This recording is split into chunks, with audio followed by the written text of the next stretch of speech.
I would actually just say, do you know what where I've noticed that you do hear clipped British accents is on train announcements, specific to Southern Railway. It's like, this is the Southern service to Brighton. Yes. She says Brighton with a Calling at Clapham Junction, Haywards Heath, East Croydon, Hassocks, and London, Victoria.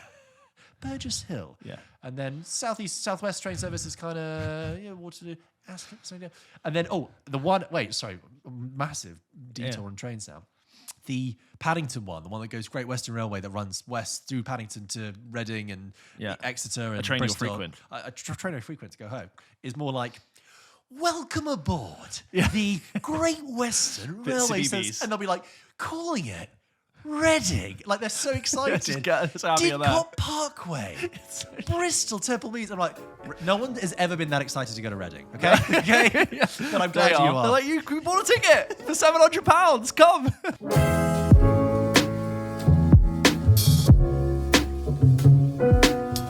Yeah.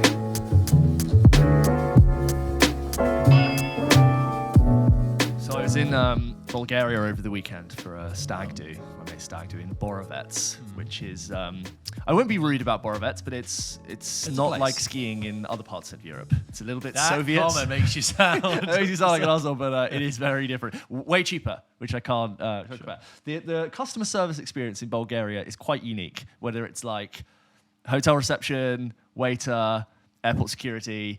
And so I'm on my way home in Sofia Airport, and I'm going through security, and it's like very austere, very Soviet passport control, immigration bag check-in, and I get to security. And I pride myself on being quite fast when I go through security. Like, I fly a lot, kind of like George Clooney up in the air vibes, but nowhere near as good looking.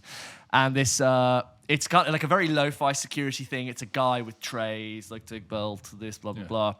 And I get there, I've got my laptop out already, jacket off, belt. I'm ready to put my stuff in a tray. And I put my stuff in the tray, and he looks at me and he goes, "You have gun?"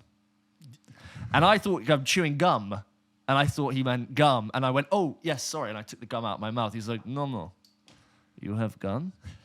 And I was like, "Gun?" And he's like, "Mm-hmm, you have gun?" And I was like, "No." And then he half smiled, and then just went, and just like nodded his head, like, "Off you go." That. He was just playing fun with you. He was just bored. That's his sense of humor. Like, "You have gun?" Just to see you squirm. No, just to see me squirm. But who wouldn't squirm? You know what? I did leave my AK in my bag. Yeah, I'm so sorry. Threw it in the bin outside the airport. Yeah. Hello and welcome to episode 116 of Pulp Kitchen. If you're a new listener, welcome. Thanks for joining us. Hope you've had a great week. If you're a regular listener, great to have you back. We are here to talk about 2 films this week. Well, sort of 1.5 films. We talk about Bob Marley, the Bob Marley One Love. By the way, when the BBC title came up, it's not what Bob Marley : One Life. No, One Life, One Love. Yeah. No, One Love. One Love. It's Bob Marley One Love. Bob Marley One Love. Bob Marley One Love. We don't know Bob if Marley it was One Marley Love. One. It was, Love. Yeah, it could have been Bob Marley One Love. Love. It's that's what I've seen, and I'll be reviewing that. Or And Bob Marley One. Love nil. It's a tennis match. Love. Yeah. Thank you.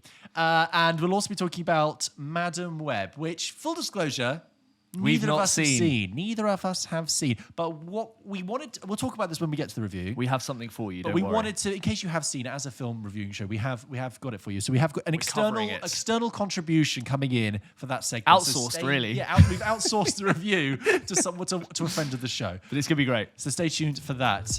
Shall we crack on with some films, James? Yeah, let's do it. Okay.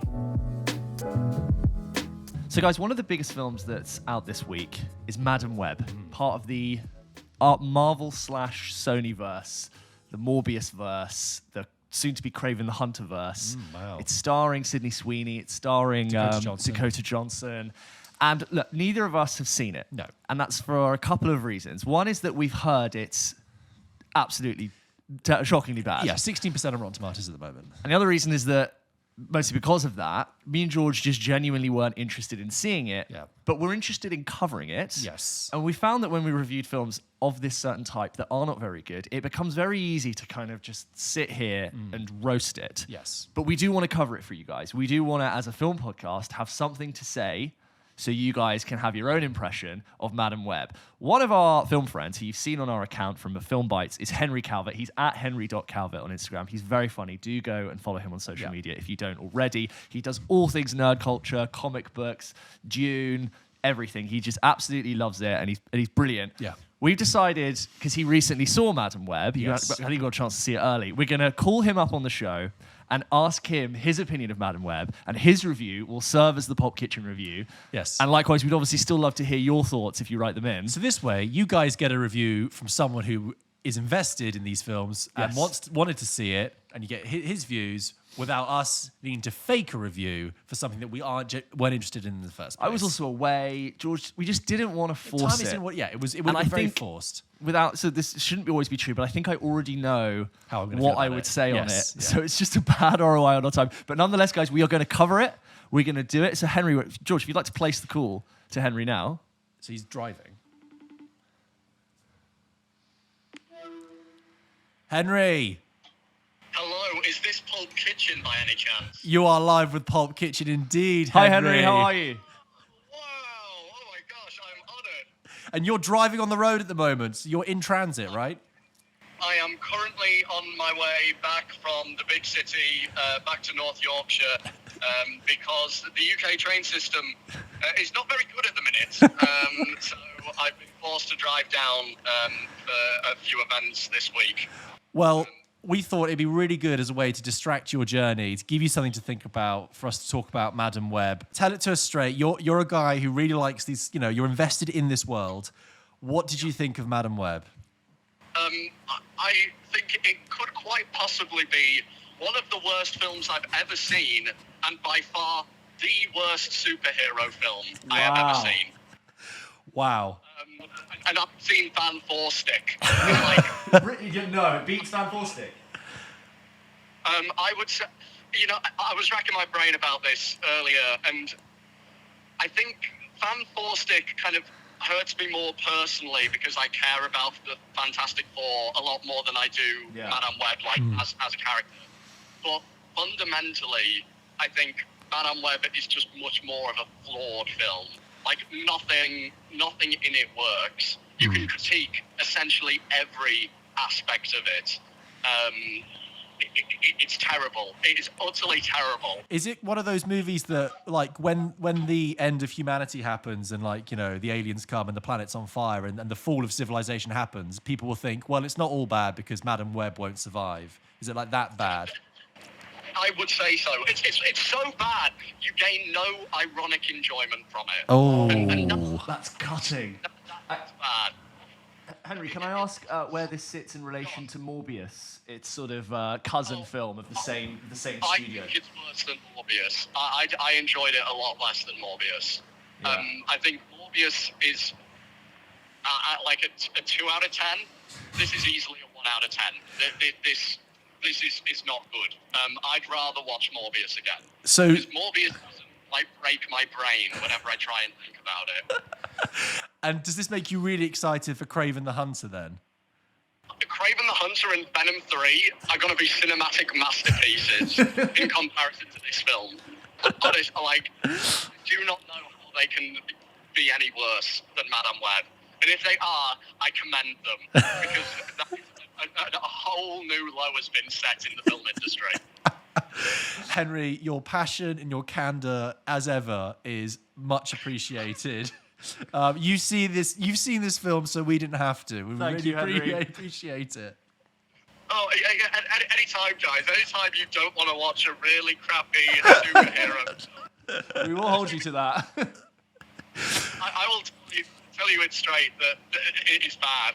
Oh, man. Yeah. And the funny thing is, go back and watch some of the marketing for this film. Go back and watch some of the press junkets for Madame Web where Dakota Johnson's like, oh, people are going to want to see it twice. And it's such a feminist piece, and it's so empowering, and all this nonsense that I don't even think she's seen the film. I'll be completely honest with you. Can I ask, is there any sort of scenario where people, maybe as part of a drinking game, get together over a few beers? Does it have any merit if you were to sit down and laugh at it in any capacity, or is there just nothing, even ironically, to be enjoyed by it? I think the first 10 minutes, my mate laughed a lot in the first 10 minutes. But then it's like, really, it's like eating a McDonald's, okay? Like a McDonald's, in fact, no, that's an injustice to McDonald's. It's like eating a 3 a.m. pizza place. Okay, 3 a.m. pizza is really bad. Wherever you get it, it's really bad. But for those first 10 minutes, you know, it's all right. You're really drunk and you're scranning away quite happily because it does its job. It's after those first 10 minutes, there is no ironic enjoyment because it just keeps going. Like the bad dialogue keeps going, the bad acting keeps going, the poor CGI, the dubbing for some reason is off. Like the say something on screen, and you'll hear a different sentence. The man is clearly a talented ventriloquist because it's. Oh man, amazing. Well, Henry, thank you so much. Yeah. Anytime, guys. Anytime. Really appreciate it. Let's do this again soon. We'll do this again soon. Hopefully see you soon as well in person. Absolutely. Would love to. Have a great week, guys. All right. Bye. Cheers, mate. Bye. Well, guys, there you go. That was. Thank you very much, Henry. As always, you can follow Henry at henry.calvert on Instagram and on TikTok. He's very, very funny. Very funny. Very forthright and open, but affectionate of generally most things geek and nerdy. It's almost like because the story of the last in a year non-toxic way is that the MCU is dwindling. They've had some failures, multiple in a row, and when you're spending $200 million a film, that costs a lot of money. But it's almost like the Sony-verse is like, hold my beer. Yeah. I'll show you what a real car crash the looks like. Sony-verse outside of the Venom films has not worked. What I find quite funny about this is that all of the Sony-verse films have been criticised for looking like they came out in 2003. Yeah. And bizarrely, that sort of trickled down to the writer's room where they've decided to set Madam Web in 2003, as if that would some sort of counteract it. It looks like it could have been on the Blockbuster shelf next to Ben Affleck's Daredevil. Oh, yeah. Yeah, Like all the the same- bargain bin. And I actually don't mind Ben Affleck's Daredevil. Like compared to this, watch, I assume it's not very good. But yeah. Next to Elektra. Elektra. This is the Daredevil spin-off. Yes. Well, anyway, that was Madam Web. If you have seen it, It's and not have done very any well at the thoughts. box office. I think it's made 15 million in its opening weekend, which is bad. I also saw that it has like one of the highest number of edits in a movie ever. Like in terms of like cuts and cut scenes around and it. changes and Yeah. shots and things because Yeah. it looks like it was basically put through what could only be described as a film mincer. I used to work on a meat counter and I used to put things through a mincer. So I can imagine you have the original film, which just gets ground down into this sort of minced meat version of a film. And then they go, well, there you go. I've also seen like there's a couple of social media clips about how they've hired very beautiful actresses in the likes of Sydney Sweeney and Dakota Johnson, and how they've actually been doing thirst trap marketing in like the Russian junkets and like other places to like convince young men to see it. Like there's videos of Dakota Johnson being like, and I don't want to blame her because I'm sure she's being asked to do what the studio telling her, but she's like, you're gonna want to see it more than once because it's everything you dreamed it could be, and he's literally like thirst trapping young men to go and see it. What makes me sad is the villain in this film is played by an actor called Tahar Rahim, who is really, really talented, and I love him in things. He was in Napoleon briefly, but he was in like the Mauritanian and the Prophet. A Prophet, it's called, from like 2009. He's such a good actor. And then I see him in this, I'm like, oh, Tahar Rahim, come Also, on. Adam Scott, who I really like, he's a massive nerd and he really enjoys this stuff and he's quite protective over these things. I'm sure he's also gutted that it just didn't work out. Anyway, Madam That's Madam Web. Web. But guys, if you had your thoughts, we would genuinely love to hear them. If anyone did enjoy it or if it offended you in different ways, you can send in your thoughts to hello@popkitchenpodcast.com and we will, of course, read them out on the show. Okay, let's do Bob Marley, One Love. I don't know why I keep tripping over that. I think it's because over here I've written One Life, but One Life is the I think movie you with should Anthony say it. Hopkins that we reviewed. I So think you should insist on saying it with Bob Marley, One Love. Bob Marley, One. Just put gaps everywhere. Bob. Bob. Do you remember the Marley, football announcer? One Love. The Chelsea 1, Arsenal Oh, yeah. 0, West Ham. Stockport 2, Manchester City I love that. 1. Yeah, that's great. Okay, so Bob Marley, One Love. James, Bob Marley, how familiar are you with him? Mildly familiar, obviously some of the most iconic and worldwide famous songs of all time. Yes. Have listened to Bob Marley casually, maybe in my youth. Yes. But, and I'd appreciate him whenever he's put on. Exactly. I think I know a bit of Bob Marley. I haven't sat and listened to Bob Marley in years, but I think it's safe to say we all know the words to many of his songs. Probably iconic. Probably some of his songs would be considered in the top 50 most recognizable songs of all time, comfortably. So, Bob Marley, One Love is a film starring Kingsley Ben-Adir, playing Bob Marley, and Lashana Lynch, playing his wife. Basically, Bob Marley takes place between I think it's 1976, and Jamaica is in a period of incredible socio-political conflict. It's almost like on the brink of a civil war, two warring political parties, warring gangs, violence all around. And in the heat of this context, Bob Marley, who we meet as already an established artist, already a huge cultural figure, it's straight in, is setting up a One Love concert to kind of bring together this disunity and unify the country in the name of peace. And the first sort of act of the film, in a way, plays very much like the third act of a different version of this film. It could easily have been the third act, where the concert it's all setting up, it's about to happen, and then there's an act of violence against Bob Marley at his home, which completely disrupts plans. There's an attempt to do the concert, but we soon find Bob Marley having to basically become an exile, escape from Jamaica, and go to the UK and live in London while his wife goes to Delaware and live there.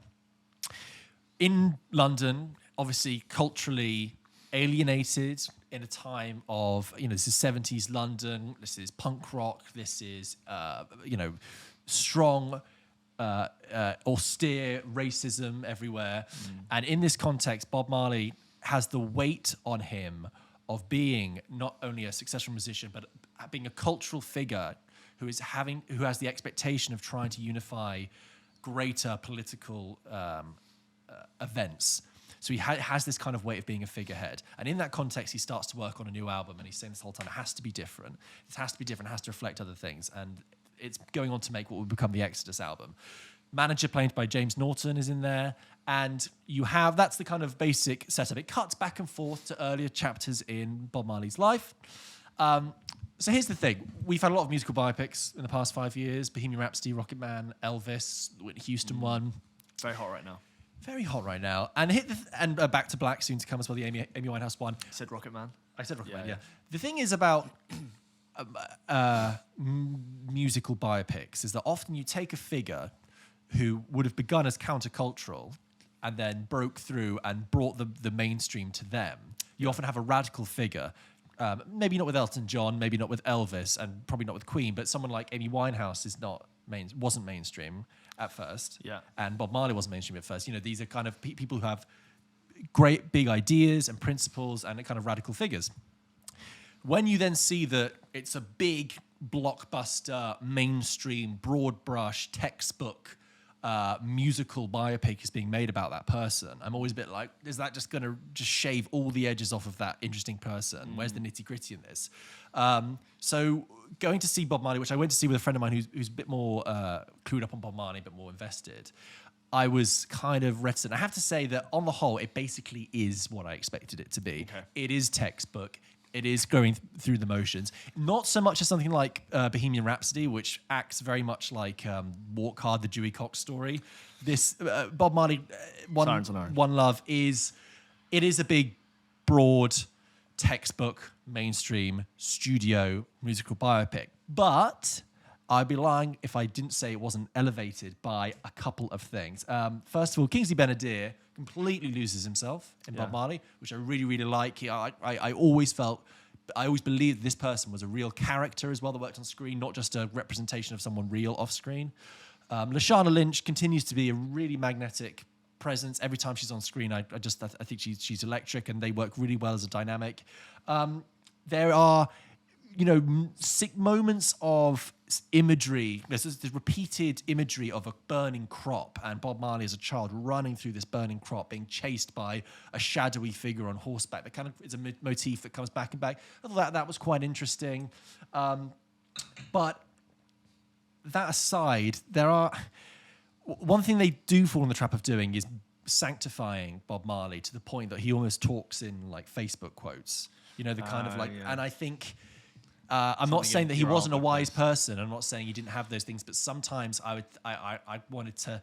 It held him up on such a pedestal that I wanted. It was almost a bit one-dimensional. I wanted a bit more drama there. And there's a bit where they suddenly go, and there's more to him actually as well. Maybe he wasn't such a good guy, and they kind of do that for one scene, and I go, well, you could have explored that a bit more. Like, one thing that you say what you will about Rocket Man, but what I like about that is that it's very upfront about how difficult Elton John was as a person, and the ramifications on that, the people around him. This kind of only wants to deal with that for one sort of scene and bring it back. Even though I like the fact that it's about something more serious than against the sort of like pantomime-ness of Elvis, or the kind of maybe you could say silliness of Rocket Man. This is about something more serious about Jamaica, about cultural identity, about Rastafarianism, and I like the fact that it's trying to engage in that. But what it does lack is actually bizarrely a killer musical moment.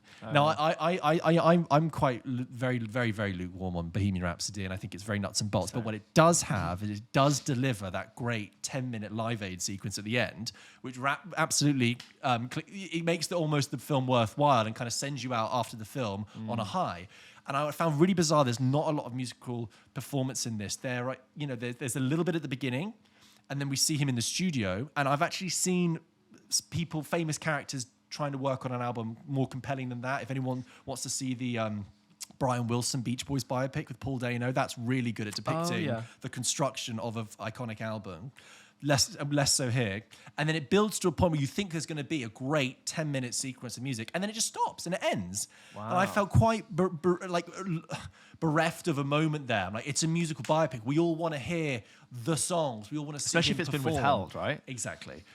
Which is a real shame. I think, yeah. So interesting in the sense that good performances.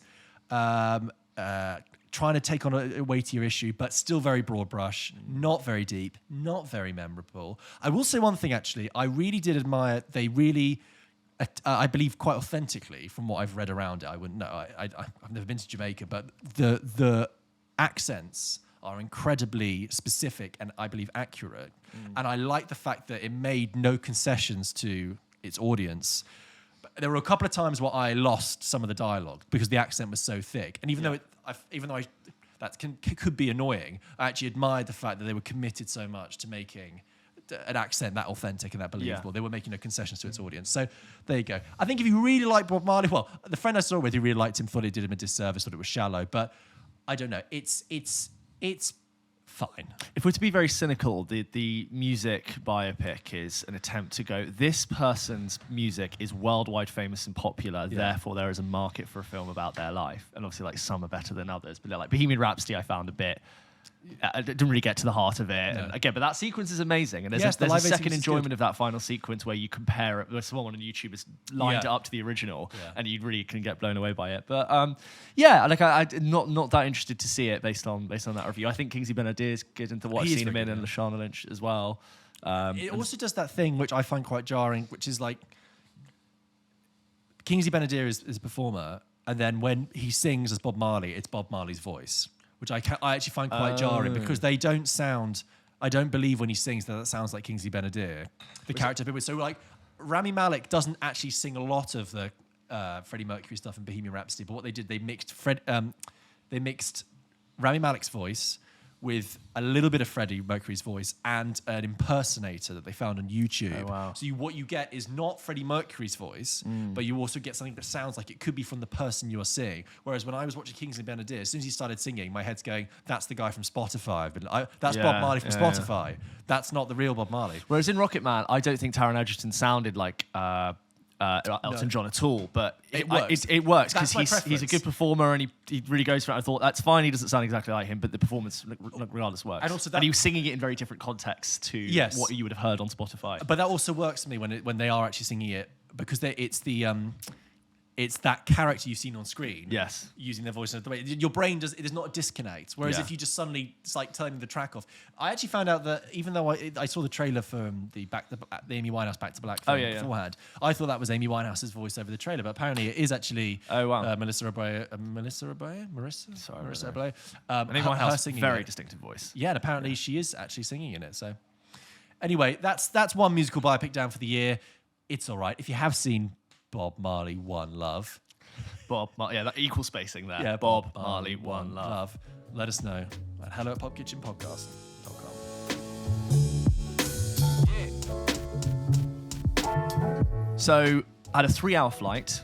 To Which Borovets, is to to Bulgaria. Borovets, to Soviet, which is a great duration to watch a film because you've got 15 minutes or so either side of seatbelts and drinks and faff, and in the middle you've got 2.5 hours of solid film watching time. And I decided to put on Society of the Snow. Very heavily recommended. Not a plain movie, George. I mean, I knew the plot, but obviously I start watching this and I'm like, oh dear. yeah. I know what's going to happen to this plane. And if you've seen it, please go check out George's review first of all. He reviewed it a few weeks ago and gave it great praise. And a lot of people who've written in have also praised it. So I did want to get to it. And the scene of the crash, which is not a spoiler, it's quite terrifying. When I say I was clenching as I was watching it, looking at like the knees and the seats and the sounds. Yeah. I had a window seat and I was looking out the window and you just see the wing flapping. And I'm just like, oh my God. Anyway, context of what I saw it apart, I really did think it's very good. The concept of Society of the Snow, I think, is a really easy sell. Plane crashes, people have to survive in the middle of the Andes with no food and no chance of being rescued. Like, that's very easy to sell. But what I think is way harder to do is to tell a very sort of intimate and personal tale and really get people to feel something. And that's exactly what this film does. I was just constantly surprised by how good the writing was. And there's a brilliant use of voiceover that sort of sandwiches all of these different scenes together. And the more and more it goes on, it feels like poetry washing over you as you watch it. There are particular scenes in mind. I thought the photography scene really got to me, and the moments where they exchange notes and them justifying the things that they have to do to survive. And it was incredibly powerful, and it ends on a really, really moving note. Yeah. And I just thought, brilliant. Entertaining in that sort of Netflix elevator pitch way, but also really delivers a fantastic heartbeat with great performances. And visuals brilliant. Every time they showed everything from above, you realize how far away they are. Yeah. Every time they try and sort of climb up something to get context for where they are, you just go, oh my God, I cannot believe the situation that they're in. Yeah. But and then sort of like trying to tackle what these people are doing to survive, I think is a really difficult thing to do, to tell that story and honor the people who had to do what they had to do. But it totally worked, and you feel every single decision that they have to make. Yeah, very good. How much of the story did you know without revealing to those? I didn't know what they had to do to survive at all. So that was totally. I didn't know how it would end. Didn't know how it would end. No, didn't know at all. But just really, really moving, and everything about the film that was honoring film and cinema and capturing a photography as telling a story has a wonderful meta feel to it as you're watching the story being told really well. And they want to try and get people to understand what happened, and you're watching a film that does actually communicate to you why it was effective in telling you what happened. So there's a nice sort of heartwarming feel to that. It has got quite a. I mean, I'm really glad you liked it, because when I think about it, it's like got a balance of really great tender emotional moments and then real kind of visceral, horror, uncomfortable scenes of terror. I mean, it's not just, and you'll see when you watch something, it's not just the plane crash at the beginning. There are severe challenges that they have to face. One particular sequence in the middle, you're like, so uncomfortable. But it's an amazing story. Yeah. So thank you for sort of recommending it to us. And if you haven't seen it yet, please definitely go and check it out. It is long, but it's definitely a great watch. I thought though it used its time. When I was watching, I thought, oh well, we've got a lot to cover here because they are stuck, and for them, you're watching characters who for every minute is valuable. Yes. So it's not a film that feels baggy because every moment is desperate. Yeah. Totally. Yeah. Anyway, Society of the Snow. Anyway, let's move on to some emails. As always, guys, if you wanted to send your emails into the show, you can do by emailing into hello@pulpkitchenpodcast.com. Just like Andrew did. Andrew writes in and says, Dear George and James, in brackets, alphabetical order. Oh, very good. I've been a regular listener to the show for half a year now. Keep up the good work. Nice. Actually, I'm a university professor. And if you are a university professor, are you also curmudgeonly? Like in American Fiction and Dream Scenario and the whole Please elaborate. Are you too smart for your own good? Every university professor on film is always unhappy. Yeah, my university professors were usually in good spirits. Oh yeah, I had a couple of characters in mind. Yeah. Oh yeah, real. Yeah. Oh, I had one. I had an American literature seminar guy who was very jaded and cynical about everything. It was it was the same time the Great Gatsby film had come out, and I remember he spent half a seminar just ripping into it. I was like, well, I thought it was quite had artistic flair. It almost sounds like Paul Giamatti and the Holdovers. Anyway, Andrew says, I'm a university professor and I used one of your clips, in brackets, the one where you impersonate reporters from various news outlets. Oh, yes. Nice. In class because I thought you nailed the aesthetics. Oh, wow. I thought I would just share a quick thought. I watched Naiad last week and I really enjoyed it. I reviewed Naiad, everyone, on a bonus a couple of weeks ago. Go check it out. but I thought it offered a useful comparison point to Maestro.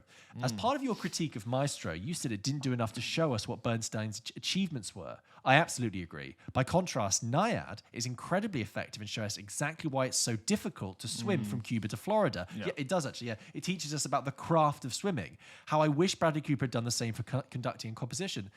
I think that's such a good point. Whiplash for jazz drumming as well, making it distinct from other drumming and the demands of being able to play in like the top New York musical school at that. Even like Top Gun Maverick about like, the G-force. Totally. Like, oh yeah, that would be really hard to do that. And it was basically A New Hope, but the whole like graphics, the GFX they used in Top Gun Maverick, I understand exactly what they have to do, and they're training for it in a false environment that will be replicated for the real thing. Not just building some sort of mystical about this person was a genius, so he was good at composing. But anyway. But I wonder, Andrew says, do you think there's something inherently more challenging about depicting a relatively cerebral art form like composing music than a physical feat like swimming?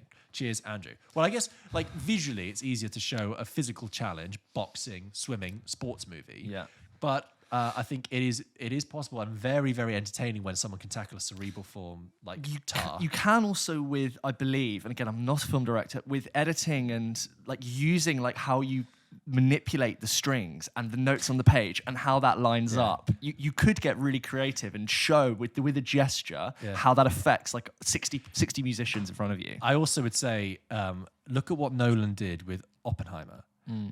That's a physicist, right? Yes. A theoretical physicist. Talk about ideas. You know, on paper, that's the driest thing for most people that there is, right? Dry subject. Ideas that no one watching can but understand. I watch Oppenheimer and I understand. I might not understand it intellectually, but I understand it sort of emotionally and aesthetically how his brain was working in the context of how his mind. I actually really like that first bit of Oppenheimer, spinning in the atoms, and when he's in Oxford and his mind is sort of unfocused and like I understand now, kind of. The challenges, even though I can't explain it, I kind of feel it, which works. But and Oppenheimer never explains to you how they make a nuclear bomb, probably for legal reasons. Probably because it's probably really hard to do. But there's never a moment where like what we did is we got the hydrogen and we just cracked it with a good old. You don't know how they spin it. It's all the plutonium. But like when they like lower the little silver bar in and you hear the crackling. Yeah. Even though I don't know what they're doing, I'm like, oh, careful.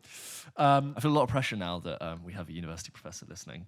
Oh, yes, absolutely. Did we pass? Did we get a first? Has to be very good. See me, could do better. Thank you, Andrew. This next one is from Warren, who writes in relating to when you rewatch Band of Brothers. You can check out George, who recently rewatched it, and there's a video up on our YouTube and on the podcast.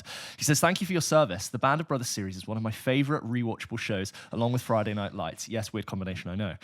I completely love how personable the characters and stories become, and the to-camera pieces are incredibly powerful. And yes, if you can make it through the baseball game without shedding a tear or 20, then you're a monster. Correct. From Warren in Sydney. Thank you, Warren. Thank you very much. This next email from Robin about Anatomy of a Fall. Robin writes in and says, hope you're both well. Robin writes in about asking us to do a spoiler cast for Anatomy of a Fall. And thank you for writing in, Robin. And I appreciate it. It's the kind of thing that we both love Anatomy of a Fall, but it has been probably too long now since we've seen it to properly do a spoiler podcast. I think both of us would happily watch that film again in the future, and I'm absolutely keen to show it to Anna.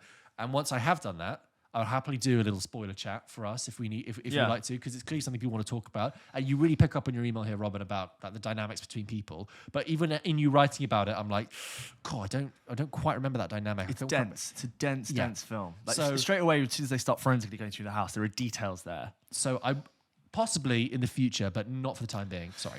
Next up, Jonathan writes into the show and says, hi, gents. Hope you're well. Writing what is now my third email to you and now seems like it is an annual tradition of some sort. After hearing your American Fiction review, I felt like I had to write in to propose a different perspective. We reviewed that a couple of weeks ago. George, safe to say we weren't super impressed with American underwhelmed. Fiction. Elements we liked, not... I went in with high expectations. It's more of a family drama than it is a satire, and I think we were underwhelmed by the family drama. Yeah. As someone who, Jonathan goes on to say, as someone who really enjoyed the film, I think the most important scene for framing the movie is the analogy of different Johnny Walker brands and the belief that for you to provide something niche, you sometimes have to give something for the masses first. Yeah, I think that's good. I like that scene. Yeah. As a black person, you are overwhelmed with the amount of films /books /shows that constantly review, assess, and comment on the black experience. Moonlight, The Kitchen, Top Boy, I can go on. Sometimes you just want a standard story that happens that just happens to have black people in it. That's why the bait and switch approach of the film works for me. The film is having a meta convo with itself, with the director saying that for him to get a black family drama made, he has to sneak it in a film about what it is to be black and the use of black trauma in media. It is not only making fun of the publishing and film industries, but to us as well as an audience as we have created this issue, a joke I enjoyed personally. I do agree that it didn't fully land the plane, but by then the film had already had me as it had balanced the tightrope of satire and earnest family drama well. I always have to say that I love Sterling K. Brown's performance, someone who is trying to find himself, but the bitterness that he has for his family still holds him back. It just shows enough softness to see that he is breaking inside without going over the top or needing some massive monologue that Oscar films tend to have. As always, love the show and wish you the best. Friend of the show, Jonathan. Thank you, Jonathan.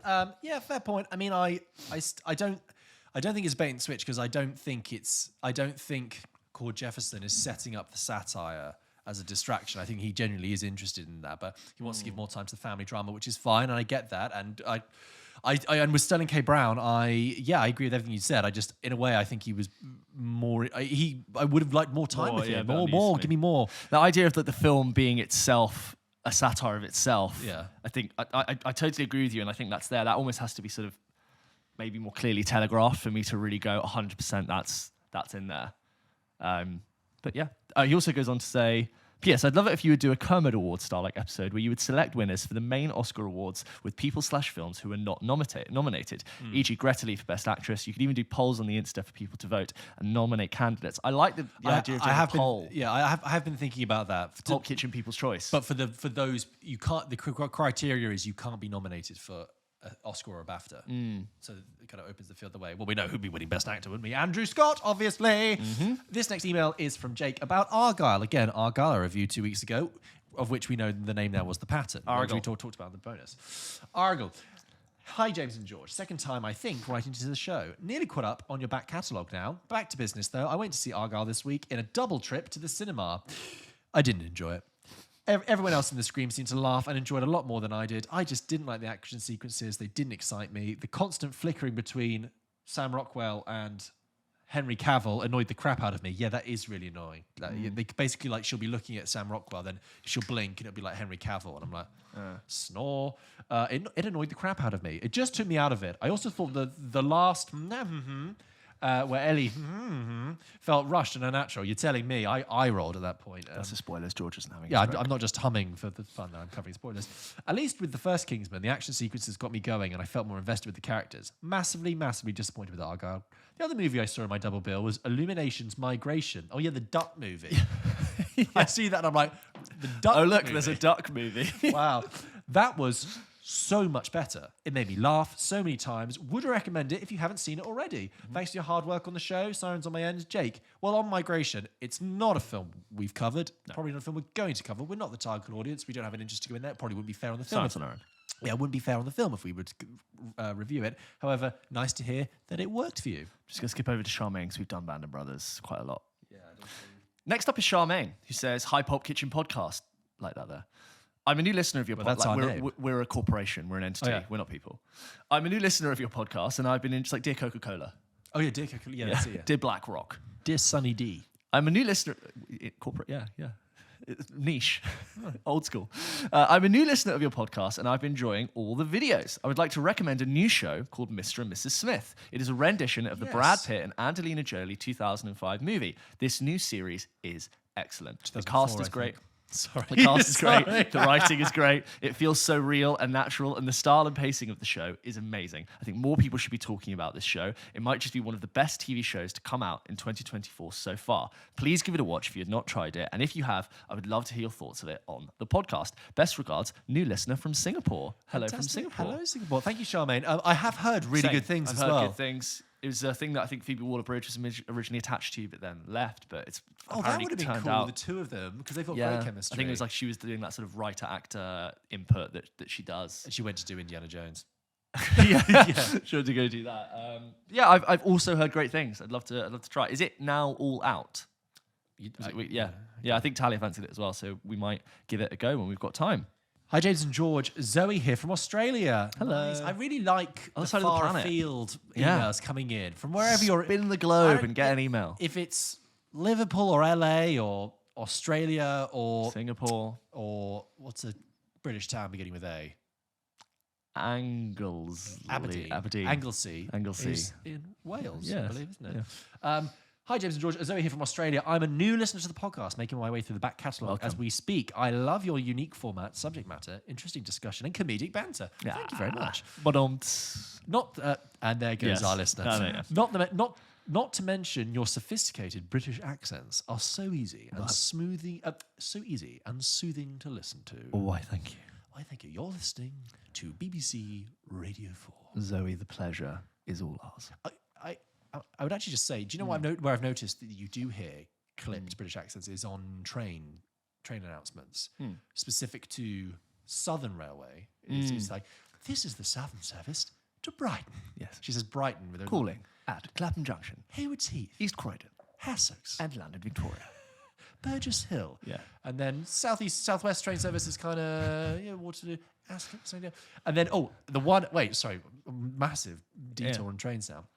The Paddington one, the one that goes Great Western Railway that runs west through Paddington to Reading and Exeter and train Bristol. you'll frequent. A train you'll frequent to go home is more like, welcome aboard the Great Western Railway. And they'll be like, calling it Reading. Like, they're so excited. Didcot Parkway, Bristol, Temple Meads. I'm like, no one has ever been that excited to go to Reading, okay?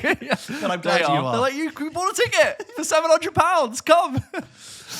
Anyway, Zoe says, I'm curious if you listen to other podcasts in your spare time, if you have any recommendations. Love your work and cannot get enough. I do listen to podcasts in my spare time. One I would recommend, because there's plenty I listen to which are very popular that a lot of you also probably listen to, especially in the UK. I'm going to give a shout out to a podcast called Idiot with Laura Clary. She's really funny, especially the ones she does with Man and Matthews. They basically spend the entire podcast in some sort of like skitting character, and they just freestyle comedy for like an hour at a time, and I'll listen to it while I'm washing the dishes, and they're just hilariously funny. There's also this one where like Man and Matthews was pregnant, and she just was half skitting but also just burst into tears about how hard it is to be pregnant, and I thought that was really good. If you love PlayStation, listen to Sacred Symbols. It's a 4-hour plus long weekly podcast all about PlayStation, and I really like that. And then also I've been enjoying The Rest is Football with Gary Lineker, Mika Richards, and Alan Shearer. I don't listen to that many podcasts because we are busy doing this one. I'll occasionally listen to a couple of other film ones just to see what their takes are on specific films. But I would recommend the Adam Buxton podcast for anyone who wants to have a kind of, if anyone's familiar with Mark Maron and the kind of interviews he does, it's like the British version of that. But I find his conversations, Adam Buxton's, very enlightening and revealing and casual. He's a very good interviewer. He's interviewed a huge range of people, as big as people as Paul McCartney. His Richard E. Grant interview is very good because Richard E. Grant is so open. They have a really great conversation about very niche things, but it's not off-putting. It's very calm, open, and I really recommend. I also find I occasionally listen to Newlyweds now with Jamie Lang and Sophia Boo. Like he is a bit of a cliche, but I do find he is quite self-aware, and he's very good at making fun of himself. And a lot of his stuff, his dynamic with his wife is really, really funny. If you just want a casual laugh, I'd check that out. But just keep listening to Pop Kitchen. And, of course, top of the list, Pop Kitchen. This last one is from friend of the show, Khadija. Oh, yes. Khadija, how are you? Welcome. Hi, George and James. I hope you guys are doing well. I got to see Argyle with a friend last week, and I have thoughts. I agree with George's sentiment that it was an incredibly silly, incoherent movie, but nonetheless, I had fun. I feel a certain application for Vaughan, as he's one of the only filmmakers I know of that makes fun, cartoonish spy/espionage films. I am a Kingsman, the Secret Service truther, not so much The Golden Circle or 2021, The King's Man. Sorry, Harris Dickinson. So I particularly enjoyed moments in Argyle that reminded me of it, especially the colourful fight/dance number near the end. That sounds like something I wouldn't be into. My only complaint... Oh, of course, yeah. My only complaint is that after the initial plot twist where things just kept piling on and there was no room to digest the twist from before. I feel as though they were trying to jam as many cliches in as possible and it just didn't work. Also, I have this very delusional theory that Roxy Morton will make a return in Kingsman 3 based on what happened with Aria... Okay, you lost me there. Roxy Morton, is that from Chicago? Yeah, sorry, I've just lost you there with the Kingsman thing. So here's the question for you. Is there a filmmaker whose movies you'll watch regardless of what they put out because they once made a movie you're obsessed with? TTYL, Khadija, PS, the J isn't silent. Lol. TTYL. TTYL. Thank. Should we find out? Oh, sorry, we're not cool. Take care. TikTok, you lot. Tatar, you lot. Oh, okay. Talk to you later. Oh, nice. Yeah, how cool. Any filmmakers that have made a film that I'll continue to see their films even though they might not be any good anymore. That is a good question. I think Ridley it's, Scott. It's regardless Ridley of what Scott. they put out. Yeah, you do Ridley always line up Scott. for Ridley Scott. I will go and see a Ridley Scott film, even though his output, I think, in my opinion, has That's a been good shout, poor actually. recently. Yeah. Fincher, I'd always be interested in Fincher. I mean, he's like a top 10 filmmaker. Yeah, that's not a hard one. It's someone who's like, okay. All right, it's a bit. Regardless of what they put out. And you can say that with Nolan. You can have mixed reviews on Nolan, but I'd always be excited to see what he's doing. This is a bit of a stretch, but I would probably be open to always seeing an M. Night Shyamalan movie. I've had really in-depth conversations with friends of mine, big film friends, who passionately defend M. Night Shyamalan, not for the quality of his work, but they are like, he is a successful auteur director still operating. And, it's not just about Jordan Peele. It's not just about Quentin Tarantino.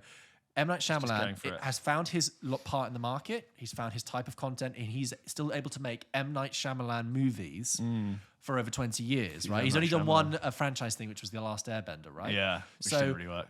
They like defend his right to do that. And in a way, like, even though I thought Knock at the Cabin was trash. I would check out our review. I would always be curious to see it, I think, on principle for that reason, because he's out there still doing his thing. You hope that if he manages to pull it off, it would be a really great feat because he's tried something really ambitious and it would work. It's like that. It's like that quote in Zoolander where Hansel's like, I just really appreciate what Sting's doing. I don't listen to his music, but I just like that he's out there. Yeah. Anyway. There you go, guys. Those are the emails for today. We still have plenty to get through. Thank you, as always, for sending them in. Please do keep sending them in to hello@pulpkitchenpodcast.com. And like I said last week, apologies if it takes a while for us to get to your email. We do have a lot coming in, we are trying more. We're trying as much as we can to read them. Occasionally, we can't read a couple of them out just because of production time. We're very sorry, but we love you listening. And we do read them anyway when they come in. Yes. We managed to read them aloud. Thank you very much. James, shall we go and play some games? Let's do it. James, welcome to the games round of Pulp Kitchen. As ever, it's my turn to give you some games. And I thought, we're going to kick it up a notch this year. Let's do it, okay? baby. We're going to kick it up. Yeah. You'll be familiar with Caster's Countdown. Yes. It's a game. It's a time-honoured Pulp Kitchen tradition. We came up with it ourselves. We've played it many, many times. And a fan favourite. What a fun time we've had. But I was thinking it's episode 116 now. It's time to put you through the paces a bit. I'm going to lean over onto your treadmill and just push the numbers up now and see you run a bit faster. Yeah. I'm going to name for you. We're going to do Caster's Countdown rapid fire. Oh, my God. I'm going to name for you 3 actors, and you have to tell me what film they are in immediately. Together, right, okay. Yeah, I might give you like 5 seconds, but it's like, I'm going to name you 3 actors, you have to tell me the Say the movie, film. and then if not, next one, okay? And are these these are sort of the leading actors? It's a mixture. 3. The lead actor will always be in the thing. unless the film is very famous. But but there will be each 3 should be a mixture of small actor or small role, medium role, large role. Okay. All right. Okay. I like it. Let's do it. Like it? It's going to be quick. So I'm just thinking. James, guess the movie that stars these 3 actors. 3, 2, 1. Dua Lipa, Michael Cera, and Margot Robbie. Barbie. Yes. Matt Damon, Jessica Chastain, and Matthew McConaughey. Interstellar. Yes. John Cena, Bill Hader, and Amy Schumer. Trainwreck. Yes. Rami Malek, Florence Pugh, and Robert Downey Jr. Florence Pugh and Robert Downey Jr. is Oppenheimer. Zoe Saldana, Stanley Tucci, and Tom Hanks. Stanley Tucci and Tom Hanks and Zoe Saldana. The Terminal. Oh, yeah. Pedro Pascal, Coleman Domingo, and Dave Franco. Oh, is that... No. Oh, no. If Beale Street Could Talk. Oh, okay, well done. Toby Jones, Phoebe Waller-Bridge, and Harrison Ford. Indiana Jones and the Dial of Destiny. Yep. Samantha Morton, Colin Farrell, and Tom Cruise. Colin Farrell and Tom Cruise? Big director.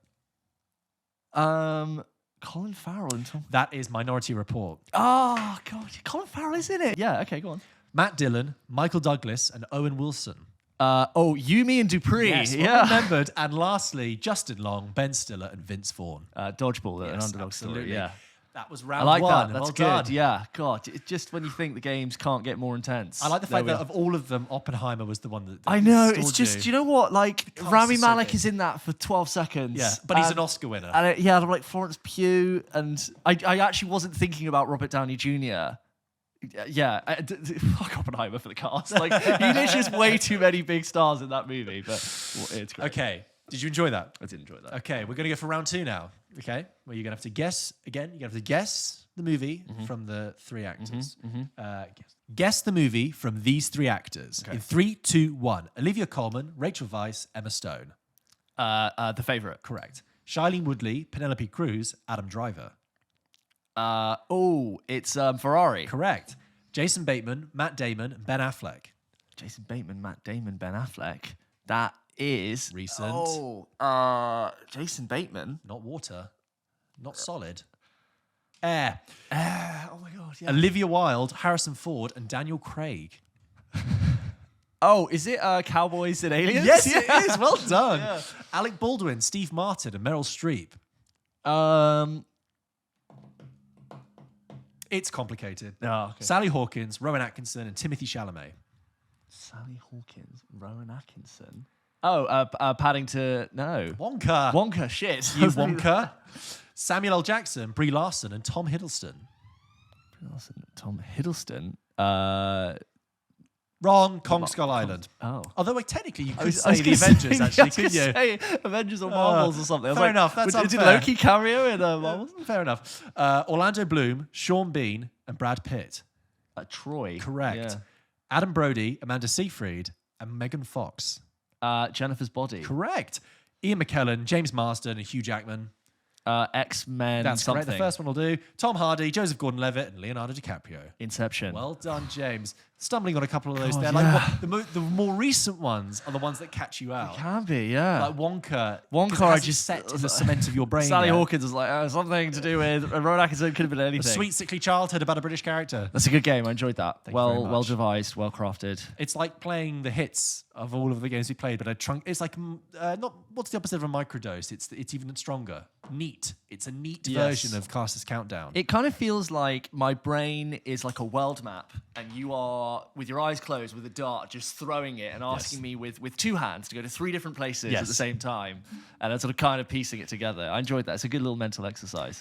Those were the games this week, guys, and that was episode 160. If by the time we get to like 500 episodes, you and I aren't the most revised and like well-practiced people of who the fuck was in each film, I'll be really disappointed. If someone's like, what's amazing? What's like, yes, they were in. It was Coleman Domingo in that 2015 film. They're going to come to us when, starring. you know, like Blade Runner 2049, when there's been the blackout and everything has been, they've lost all online stuff. It's all down to paper. They're going to come to us and be like, you need to fill in the cast list for every movie John that ever Google happened. will knock on the door and be like, this is going to sound really bad. I'm Gary Oogle. We lost it. We lost everything.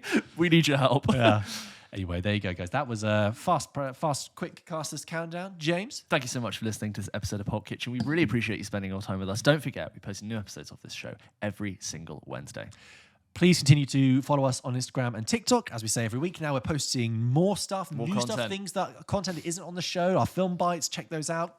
They're great fun. Also, it just helps support us. Share clips to your story, like, comment, send it to a friend. It really, really helps us. And leave reviews on Apple Podcasts and Spotify, wherever you're listening. It's really great. Professors, teachers, people who have the ability to display our media in front of a mass influential audience, please lift our stuff. Put it out there. Absolutely. And tell them it's essential for their degree, their exams, that they listen. And if I may sound materialistic, if you happen to be some sort of marketing director sitting on a big fat budget and you're looking for a good podcast to advertise your brand, hey, come on over. Let's have a chat. But until then, guys, have a wonderful week. And we'll see you next week for episode 117 of PULP Kitchen. Bye, guys. Bye-bye.